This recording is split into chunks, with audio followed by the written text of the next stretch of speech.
Naš boravak na Zlatiboru i delom na Murtenici nismo mogli da završimo, a da ne dođemo u selo Negbina. Posle posete crkve Peta i Đenića Borju, konačno smo stigli do crkve u Negbini koja je posvećena rođenju Svetog Jovana Krstitelja. Ovo iza mene je nova crkva, uslovno rečeno nova crkva, podignuta je negde između 1936. i 1940. godine kada je hram i osvećen.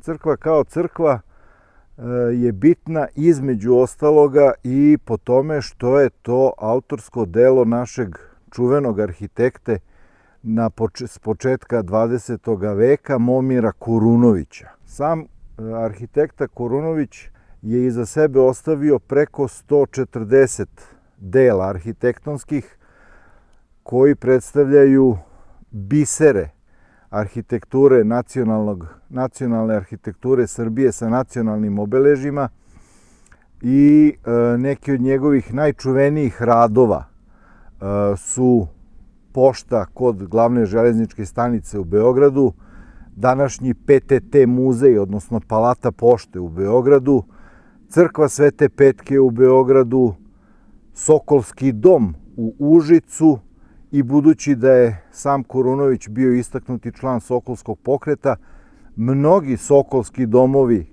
kroz tadašnju Jugoslaviju koji su podignuti bili su njegovo autorsko delo. Crkva u Mariboru, pravoslavna crkva u Mariboru, pravoslavna crkva na Krku, sve su to njegova dela.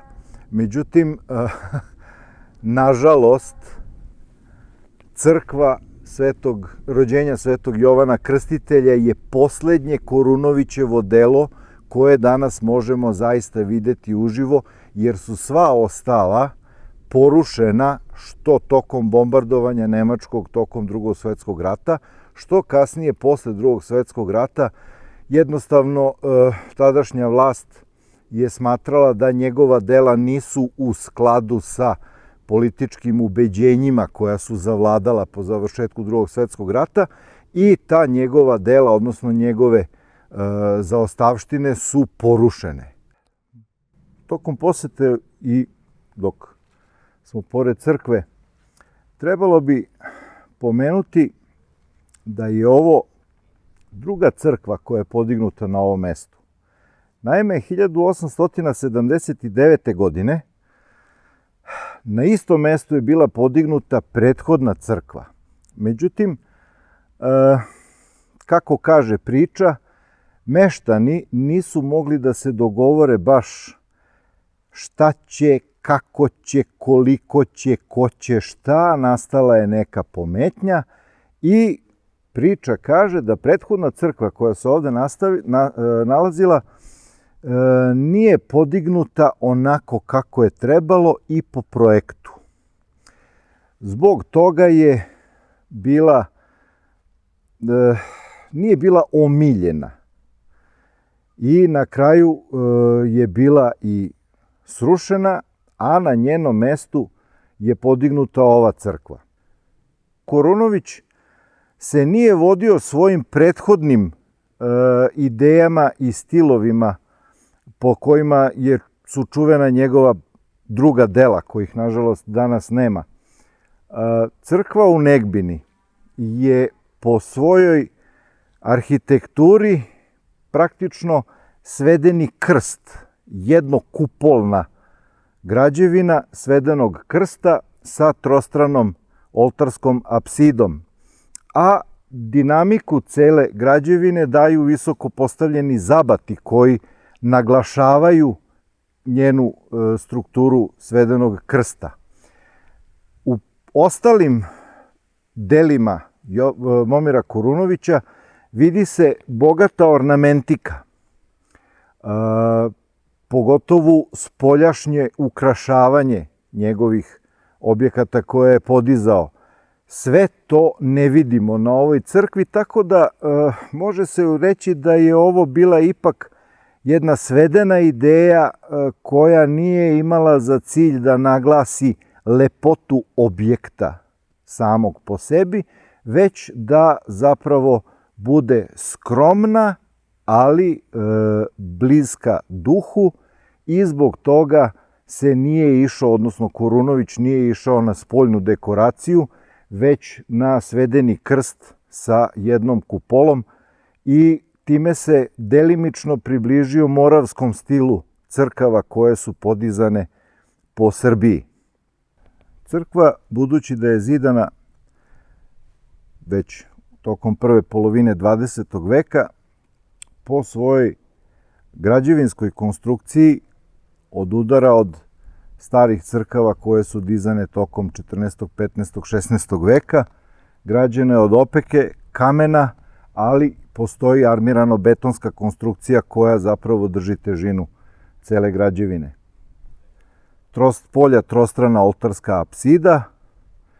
Na zapadu se nalazi lučni trem sa dva vrlo jednostavna masivna stuba koji drže ceo trem.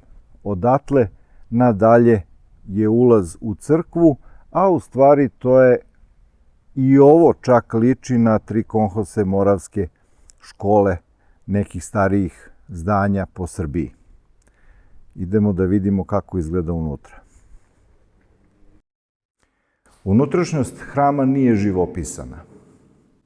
Moguć uzrok tome je i činjenica da kada je hram osveštan 1940. godine, samo godinu dana posle toga izbija rat. Postoje ostaci dve freske samo, koje su započete. Jedna je sa leve strane ikonostasa i to je freska Svetog Jovana Krstitelja, i započeta druga freska, a belilo je u stvari jednostavno okrečena masna farba kojom je crkva prekrečena da bi bila svetlija unutra. Dakle, čeka se živopisanje crkve jednog dana, najverovatnije. Oltarska apsida je odeljena vrlo jednostavnim drvenim ikonostasom, na kome se nalaze ikone koje su živopisali ljudi iz bliskog okruženja crkve, iz sela. To su naivne ikone, međutim, ne postoji ikona koja ne da služi svojoj svrsi, nego koja nema svoju duhovnu vrednost. Možda ove koje su naivne i nije ih živopisao profesionalac, zapravo i bolje odslikavaju duhovnost Negbine i okruženja oko sela Negbina. Druga stvar, jednostavnost enterijera crkve je verovatno posledica i Korunovićeve želje da ne posegne za polihromijom spoljnog dela crkve, fasade sa dosta ukrasa plastičnih, već da se svede na kompletno okruženje crkve koje čine debeli i veliki borovi, visoki borovi i skroman živalj i skromna sela.